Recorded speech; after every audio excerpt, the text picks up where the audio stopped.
kuna walami. Kwa music industry hakuna walami.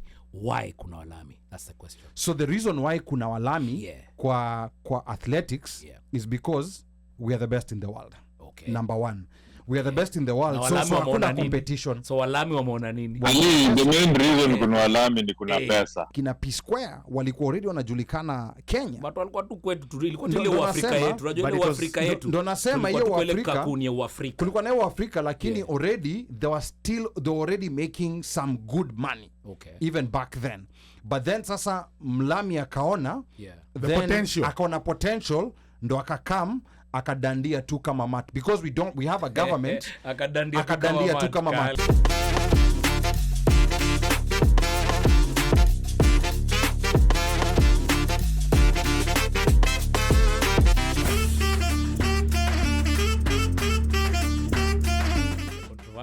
Controversial kidogo. Controversial lazima. Ini safe space. Trump uongeaga. Trump usema vitu za huku ni sawa. Pia sisi tunasema hivyo vitu za Kenya. Kidogo ni borderline what he says. But he's more of like America wajijenge. I'm not saying I'm supporting him, but kidogo hiyo philosophy ina make sense. Pia Kenya kama mtu kuna nini zetu like we can manufacture our own things. Why can't we promote them and build our own industries? That's what I'm saying. Why are you going far? When you look at athletes, when they are practicing, when they are warming up, what are they wearing? They're wearing Nikes. And Beats by Dre. Yeah, and Beats by Dre. Right? Now, you know kwanza hiyo industry, for example, ya riadha, athletics.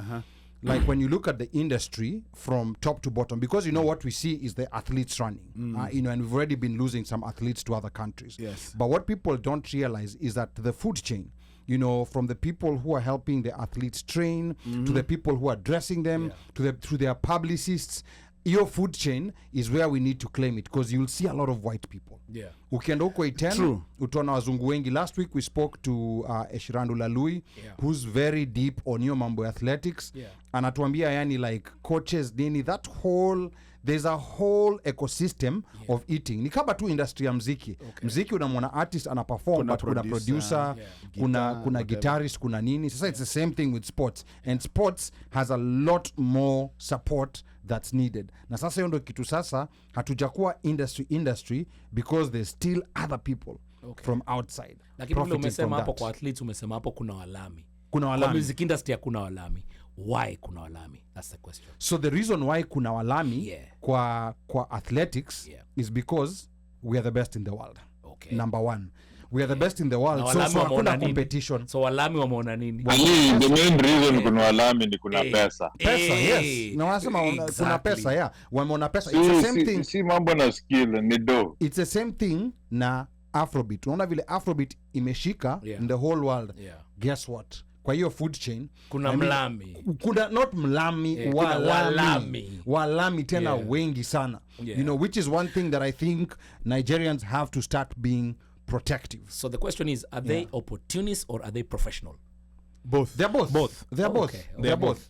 They're professional opportunists. They're professional opportunists. Okay. And they have certain advantages in that they already have an infrastructure to be able to do this. They already have funding.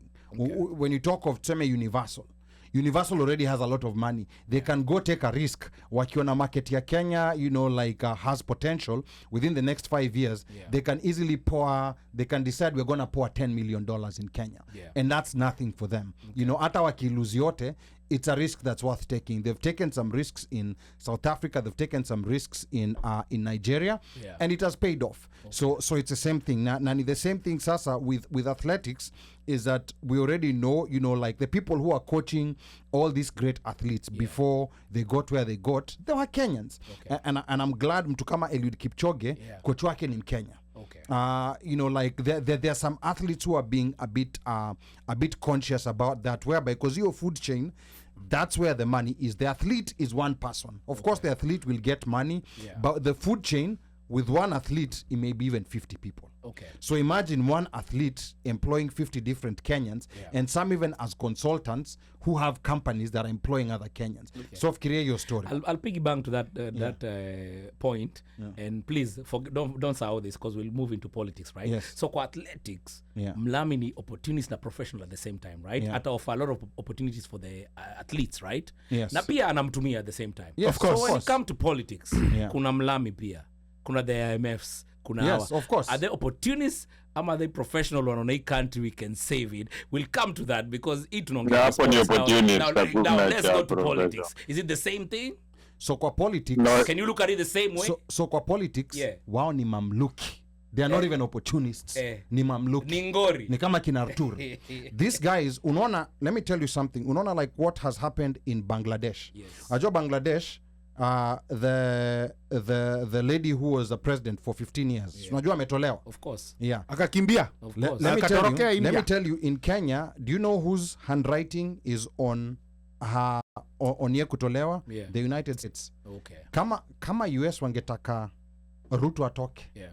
Ruto angekuwa ameanguka. Angeinua. Yeah, angekuwa ameinua. Okay. Right now, the US is very vested in wanting Ruto to stay there and to stay even in a second term because of all the deals that they cut with him. So they are fully vested in maybe even helping him rig the next election. So they the are fully question is Mlami a good thing or a bad thing? In all sectors, in politics, in private sector, is Mlami a good thing or a bad thing? For Africa, overall, when you look at the overall impact, it's been a bad thing. So tukiingia Afrobeats, umesema Afrobeats, they're doing whatever they're doing because kuna influence ya Mlami. They're all over the world because kuna kia Mlami. Actually, so, Afrobeats, before Mlami aingie, ni wao walikuwa wameanza, ni Mlami alikaa kaona. Because Afrobeats ilikuwa ishaanza kuwa big in Africa. Okay. Ilikuwa ishakuwa big in Africa before ikuje huku US but and UK Europe. is the one that exploded UK exploded it, but to the world. But before that, you know, like 2011, you know, like kina P Square walikuwa already wanajulikana Kenya. But walikuwa tu kwetu tu ilikuwa ile Uafrika yetu. Unajua ile Uafrika yetu. Ndo nasema hiyo Uafrika. Kulikuwa na Uafrika lakini already they were already making some good money. Okay. Even back then. But then sasa Mlami akaona the potential. Akaona potential ndo akadandia tu kama mat because we have a government akadandia tu kama mat. Yeah, because we don't have regulations that protect, you know, like nascent local industries. Other places they protect their industries. Mlami hezi tu kuingia hivi vile anaingia tu kimangoto. So that's where the problem is. But anyway, mambo ya siasa tutaongea baadaye.